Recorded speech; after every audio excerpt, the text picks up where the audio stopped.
How many of us, can we say, have a parent who has had dogs for over 40 years?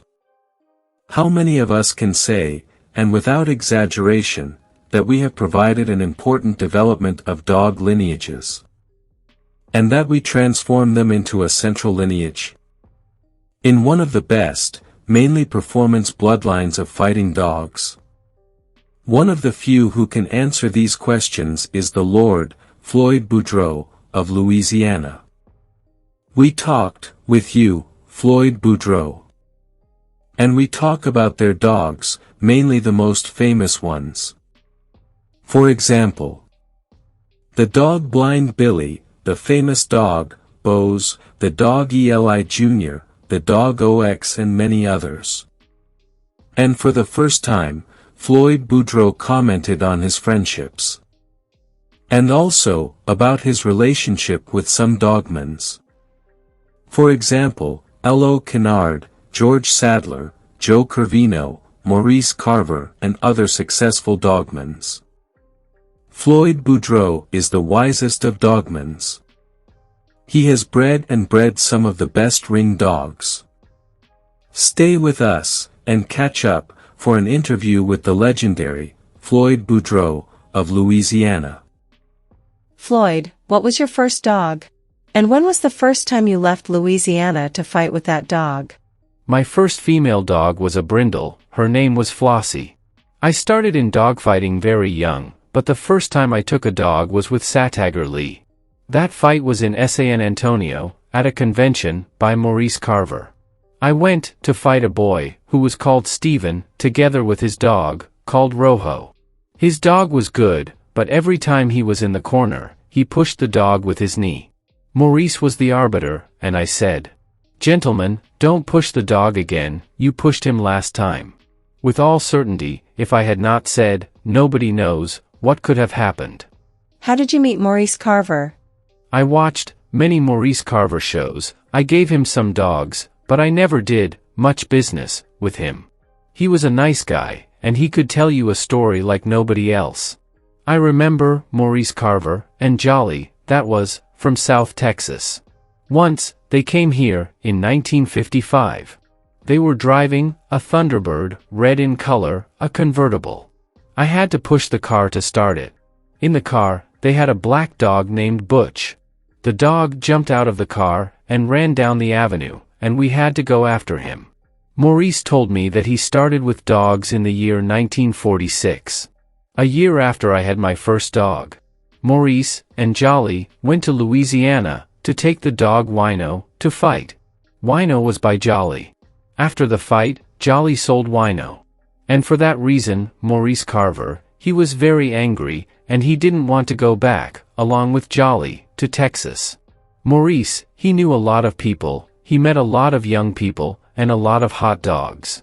If he liked a dog, he would test it and make you sell him. I saw him, good fights, but there weren't many fights. Most of the time, he arrived with the dog, overweight. Once, he was going to fight, against Mr. Mayfield, and he arrived overweight. Mayfield agreed to fight anyway. But Maurice Carver didn't want to fight, and ended up selling the dog. He was like that, he was always trying to make some money with the dogs. After all, how else could he survive? Since he did not work in order to survive. Mr. Floyd, do you think that Maurice Carver tampered with some pedigrees to perhaps keep some secret? At that time, everyone knew that he did it. And whoever wanted to know about it would know. It was he who produced my dog, the famous Blind Billy, and he also produced Ironhead, Boomerang and many others. They are descended from the same dogs. He always said that Boomerang was descended from Ironhead. You will notice that Maurice always exaggerated. He was expert enough to tell you a lie. Don't get me wrong, Maurice, he was a good person, but he was a liar. He once told me that he worked for the Mexican government. And that he was a border patrolman. And he said to my wife that he worked for a foreign legion. One thing is certain, he could convince you that black was blue. He was a good salesman. Mr. Floyd, what was the best dog you ever owned? I'm always asked this. And I resist answering, but I think my favorite is my dog Bose. I certainly had good dogs as much as he did. But I always liked him a lot. He won 27 fight tests for me. He was a small dog, but his opponents couldn't beat him. Bose also won an official fight. Once Jerry Clemens and Douglas Nyroder brought a dog, which was 6 kilos heavier than Bose. When we released the dogs, it was a joke for Bose. He was fast, and he had a heavy mouth. He fought, attacking his opponent's shoulders. And he always defeated opponents quickly. He was a shy dog, just like Blind Billy. During the day he slept around the house with the puppies. He once won a fight, in just 6 minutes, in the city of New Orleans. That day, there were 10 fights, and Bose hit a dog, from Jerome Hernandez. He literally destroyed the dog, and that is indisputable. Bose was a descendant of Scrub and Candy. After the fight happened, they said that their dog was not conditioned. Well, I don't know, but in my opinion, he was ready to fight. After some time, I had 3 more fights, with Jerome, and I won 2 of them. Jerome was a good dogman, and he was hard to beat. What was the last dog you featured in a fight? I believe that it was the Cactus of Grade Cummings. That was, like, 15 years ago. This dog stopped the fight in 28 minutes. And he had already stopped, in another fight, before this one, but I didn't know that, and at that time, nobody told me anything about it.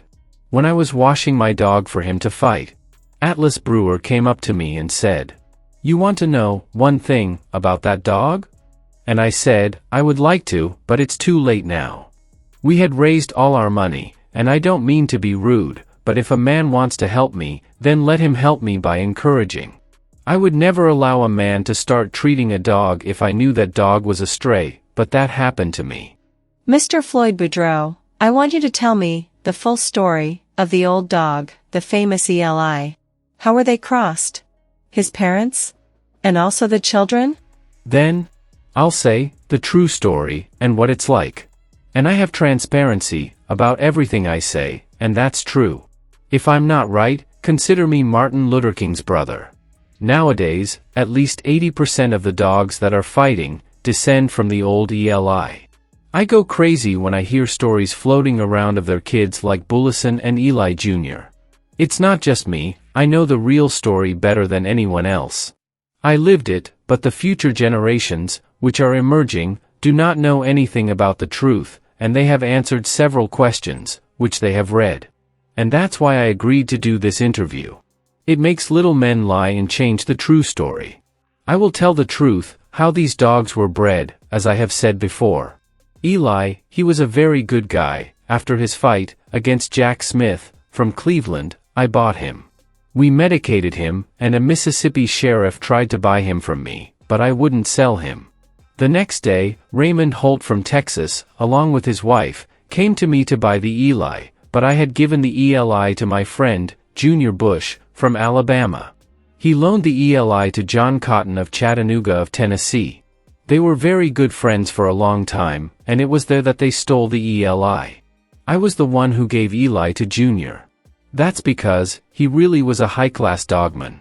He was an example, for many others, what we can call dogmans. When Eli was stolen, Cotton gave Junior $1,000 and told him to go buy another dog. And he said that if he had another dog like that one, and that it cost more, that he would give the difference of the money. There are many stories about what happened after Eli was robbed in Chattanooga. I think he went from Chattanooga to Memphis, and from there, I don't know what happened.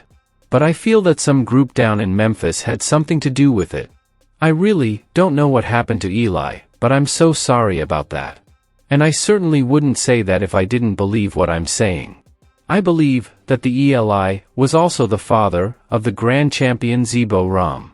They were very similar, and to tell you the truth, I once gave a puppy, red in color, to Jerry Clemens. He's my friend, and I think he's a great man. He took the pup, and kept it, for 6 weeks, and then, he sold the pup. He came here, and I gave him another puppy. One I had, here in my hardware store. I called this pup, Spook.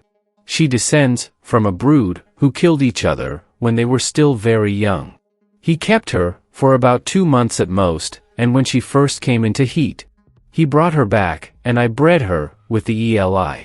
They had, for puppies, 3 were black and 1 brindle. There were 2 males and 2 females. One of the black dogs was Bullison and the other was Eli Jr. The female brindle was Brendy. She defeated several bitches, and she was the biggest. She could break a dog in less than 3 minutes. Brendy was wonderful, a bad bitch. She was so mean that no man had ever seen anything like her. She beat a dog once, it looked like she was having breakfast. I had never, ever seen anything like it before. The other female, from Eli's litter, is Spook. She was black, and was called Lady. She was the kind of dog I preferred, my favorite. Bullison and Eli Jr. were exceptional bulldogs.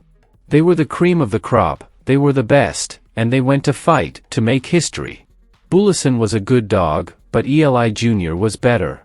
The junior Eli was a better producer. And that he didn't cross with bitches, that they had a good selection. But for sure, he was definitely better than Bullison. He didn't care if he was being bitten, because he, too, would bite. Mr. Red Walling owned the Bullison. When he was marked to fight against his son, Benny Bob. Maurice Carver, who conditioned Bullison, but, in fact, he wasn't ready to fight. And it happened. Maurice crossed Bullison with a female dog, who was called Beth. She was in his yard. A few weeks later, Bullison was bitten by a snake and his head was swollen. Maurice had a dog in his yard. Bullison escaped, and fought this dog through the fence. On that occasion, Bullison hurt his teeth and gums. This happened before the fight with Benny Bob. When we checked, Bullison's blood test was under 33. Benny Bob was a brindle dog, and Bullison was a black dog. The fight was in the 18 kilos category, but Bullison was at 17 kilos. This fight was reported in Pete Sparks' magazine. She's in Mayfield's old book too. I'm not talking about that little book called Rednecks. This one came with an absurdity of a black dog against a white dog. I think he got confused with another fight, with Danny Burton, in which he had a black dog, 25 kilos, and Raymond Holt had a white dog, which was called Lightning 4, which was owned by a black man, called Chris. Eli Jr. was sold to Douglas Nyroder and Bullison was only 17 months old. Bullison sold for $400. He won a fight, back then, with a broken leg, back in Oklahoma. I believe that if Bullison was in shape, in the fight against Benny Bob, the fight would have been hell. At one time, Bully Son was at my house, and I put him on a fight test against Napoleon. Bullison was 8 kilos, bigger than that dog.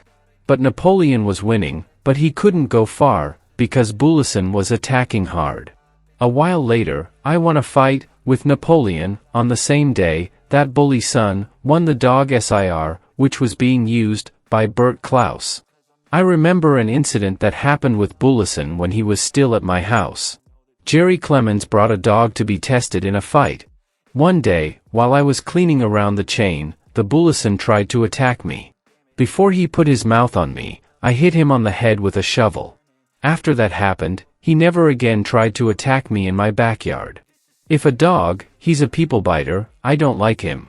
And if he tries to bite me, or tries to bite one of my family, he's a dead dog.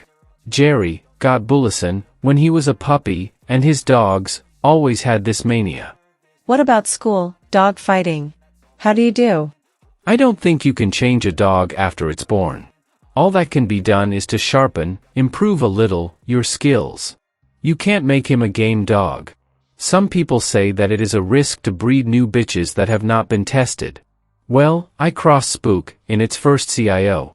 And she had never fought before. And she produced excellent dogs. I think that's it. They have genetic abilities to breed well. For every 100 dogs, there is a top. And the rest are mediocre dogs, and this you must always bear in mind. Nowadays, dogs, which have hard bite, are eliminating the old game dogs. But I always preferred Gameness more than anything else. Anyone can produce dogs that bite hard, and especially, that are hardy. The difficult thing is to produce dogs that remain in combat. With a dog, which is Gameness, you have a target, in money. There is no one who will be afraid to bet with a dog like that. Dogs are just like humans, let me explain. You can have two brothers, one is a gentleman and one is not. Even if they are the son of the same father and the same mother. With these dogs they are the same. You will have dogs, with different characteristics, and what we must do is unite the good genes. All of us would like our children to be president, but the chances are slim. If a dog doesn't perform early, there's nothing you can do. My dogs are generally late to start, and as a rule, those who start late are always the best. I want a young dog to show me a great desire to fight. That's how I do school, my dogs. They must be ready and, above all, understand what they are going to do. When they are laid out, I start with a short time. And when, I think, he is ready, I set any dog against him. I'm serious, I put a big dog against him. Many people say you have to pit 2 or 3 dogs against one dog if you really want to test it. I see what satisfies me, not what satisfies others. I use dogs, which I've only tested for 8 to 9 minutes. If by any chance they give me any reason to extend the test, I will certainly do so. No one knows whether one dog doing one more scratch would suffice. You choose him, to satisfy you, and he crosses the line, like a ball. Who would be smart enough to say, if he's a player? That's why they are called a player. A warning to young people, those just starting out, with these dogs. You have to be patient, let the puppies grow, before making any decision about them. You cannot want a puppy to do the work of an adult dog. You have to give him time. If I'm trading some dog for some considerable money, I would expect him to be 2 years old, or 2.5 years old, at the very least. The oldest dog I used was 6 years old. They can't win everyone, but they win more when they are close to 3 years old. For me, this is the perfect age. I'll give you an example. My father had a dog called Nan. He booked a fight with Nan and Trahan and his dog, called Country Boy. The Country Boy was a young dog. And my father won that fight in 33 minutes. The Country Boy jumped the ring, and I don't forget that, because our dog had its tail broken that day. He waited, the dog matured, and started the fight training. When this dog matured, no one else could stop the Country Boy. Gabon used it again, and won numerous fights with it. One of his victories was a good fight against a son of Debois, called Topper. He won that fight very quickly. The Topper was Mr. O'Neill's at that time. The Country Boy was marked to fight against a dog called Bobtail. That fight lasted about 2 hours. Bobtail, jaw broken, by Country Boy. Probably, Country Boy would have won this fight, but Gabon offered a draw. He knew that the owner of Bobtail had no money, and that he was a guy, that he had a wife and children. He knew that if he had won the bet money, the Bobtail owner would have to go back to the farm. And the reason the fight took place was to prove who had the better dog. And it was already clear, so he offered the draw. The moral of this story is that it was really worth it to give Country Boy a second chance after he stopped fighting Nan. Many men would have dismissed him. But age really helped him. And this is the hardest thing to explain, for someone who is starting out in the fight. I am not making excuses for the dog to stop. I am not, like Mr. Mayfield, in which he is a fine man, is a good dogman. But he sells puppies for about $2,000 at $3,000. And he tells you, wait until the dog is 4 or 5 years old. Many dogs are retiring at that age, good or bad. Maybe Mayfield wanted you to wait for the dog to die, or something like that, so he didn't have to give you back the money. But, it's not making excuses. I had one of the best ones, which started late. What about Mr. Gameness Trahan's dog? The famous rascal? Yes, you see, Trahan never owned that dog. It should be Rascal from BOUDREAUX, as it was registered. I still have the pedigree here, but I don't care if the rest of the world thinks he's Trahan's Rascal. By the way, I own that dog. Rascal didn't start fighting when he was young. And indeed, he was traded, for he did not fight, and they wanted to get rid of him. I saw him, in 1957, on a day off at work. He fought against a big black dog. This dog descended from Canil Black Shine. At that time, we were all arrested, but at that time, dog fighting was just a misdemeanor. There was nothing against bulldogs. Rascal belonged to S.P. I exchanged him for one of his children, called Rascal Nair. This son of his was born with only one testicle. But the S.P. accepted the puppy, and later, he sold him. The man, who exchanged the Rascal with me, is still alive. Rascal produced Country Boy, Martian, and some excellent females. As a fighter, I think Rascal was above average. He was a game dog, and red and white in color. He was an ear biter, very mean, just like Country Boy. This was his best stock of the Corvine blood? Yes. What did I do? My dog Blind Billy was born in 1952 and I bought him in 1953. My uncle had 4 excellent fighting cocks and we exchanged them for Blind Billy with Earl Tudor. Blind Billy was DIBO's son and didn't fight until he was 2.5 years old. Was he blind? No, not really. He had eyes, wounded in his last fight. And he was blinded. I won with him, in a good fight, which lasted about 26 to 28 minutes. In his second fight, I was very young, and the guys tried to deceive me. It was very dirty, in the place of the ring. At the time, from Billy's scratch, Earl Tudor jumped for joy when Billy crossed the line. It felt like magic. Billy turned to look at Earl Tudor, and then hit the wall, ringside. He never stopped looking at the other dog. But on count, he was losing the fight. He didn't win the trophy that day, but he was the best of the show, and that's when they started calling him Blind Billy. As I said before, his father was Dubois, and I believe Howard Heinzl had something to do with the creation of this dog. Dubois was stolen when he was a puppy and he was sold to a black man who owned a restaurant. Dibo's real name was Runt. And he started fighting, at 4 years old. As soon as they caught him, he came back. What about his dog, who was called OX? OX was a dog, very intelligent. He was an ear biter, very intense. And he was also very game. When I let go of him, he would stick and never let go of his opponent's ear. A long time ago, we scheduled a fight for him in Mexico. The fight was worth $16,000, and at that time, it was a lot of money. I booked, with district attorney, from Mexico City. He had a small dog, and very good. He told me that his dog was a leg breaker, and that was what was going to happen with my OX. I made a comment like this: if OX gets rid of it, it won't break anything. I scored, with the district attorney, from the city, from Mexico. My dog OX was very smart, and I knew he would stay out of trouble. The only thing OX couldn't do was talk. The show took a while to happen. At the time, there was a punk group from California who were involved in other activities, and the authorities were on top. There was no other convention greater than this. It was the greatest of all time. There were 2 or 3 fights scheduled of superior dogs. The trophy alone, for the winner of the fight, cost $2,000.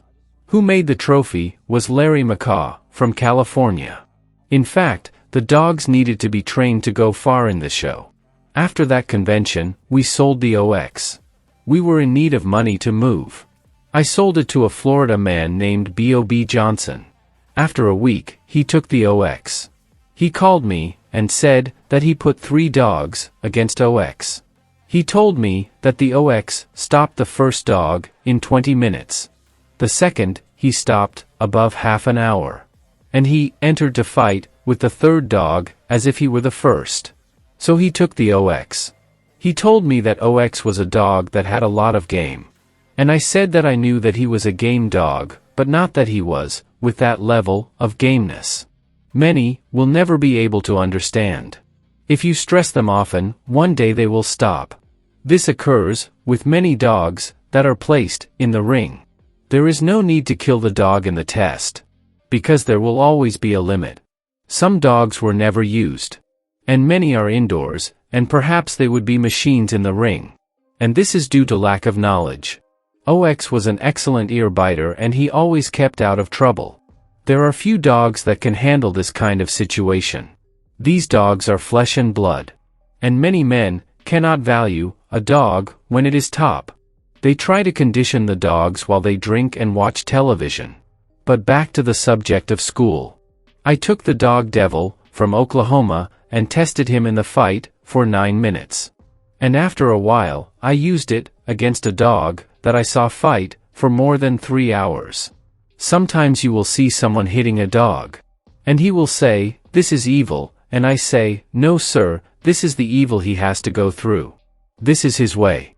Who was it, the best creator, in his time? Well, that's too hard to say. Raising dogs is a heartbreaking experience. Whenever you have something good, it will not produce the same. You can create anything that is easier than a bulldog. Like chickens and horses. There is a lot to have a top dog. You have to have talent. If you have a mongrel, you will not be able to fight. Hitler tried to create humans, but he too was unsuccessful. He built them, and as he pleased, but they had no brains. I have never owned many dogs, but I have owned many good dogs. And I think that's not bad at all. I think that if a man has 300 dogs or more, he is sure to have a good one. It just depends how you see it. Hardly you recognize a top when you see one. Only time, which will teach you, that's simple. You cross your best bulldog with a better one and it doesn't produce anything. You try to create, to make something else, but it doesn't work. And you end up feeling discouraged, and wanting to forget about it. I had a female named Tammy. She was by far the smartest bitch I've ever met.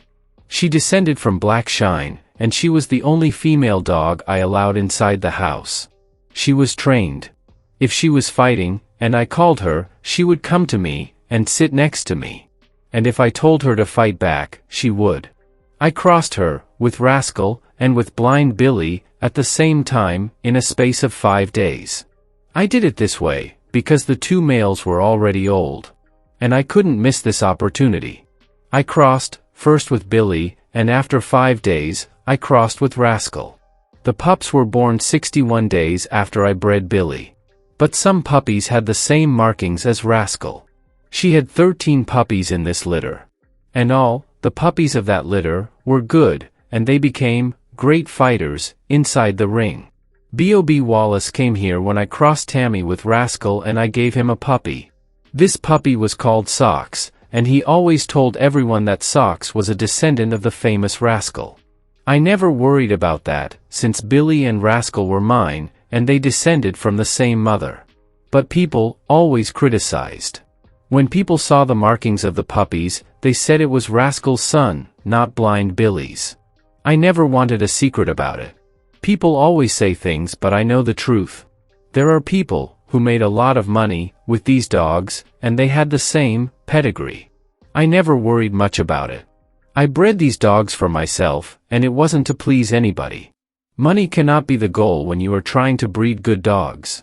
I would certainly be rich if I had raised dogs just for the pedigree. But that is against my morals. People who do this usually don't even know what they're doing. What do you have to say to young people just starting out with these dogs? Stop, don't do it.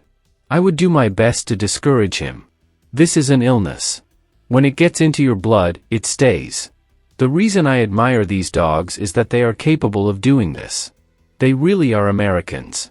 I will probably always have some. What would you say to a man who trains bulldogs?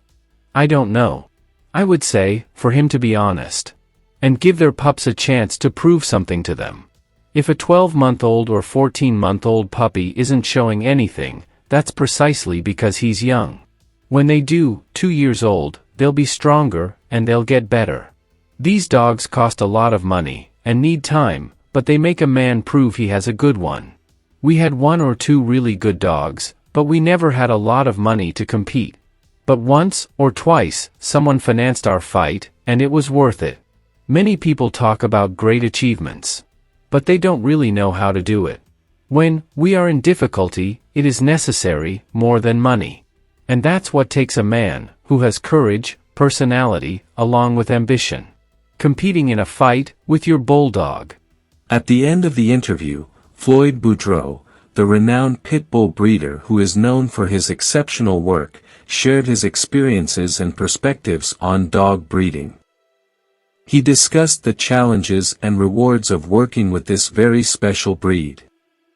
Floyd expressed his gratitude for having had the opportunity to breed pit bulls over the years and thanked all dog lovers for their continued support.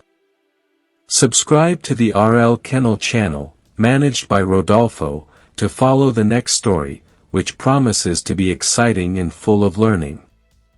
At the end of the interview, Floyd BOUDREAUX said goodbye warmly, wishing everyone much happiness and success throughout their journey with their dogs. And it was clear that his passion for pit bull breeding and his commitment to quality continue to inspire many people. God bless you all. I went.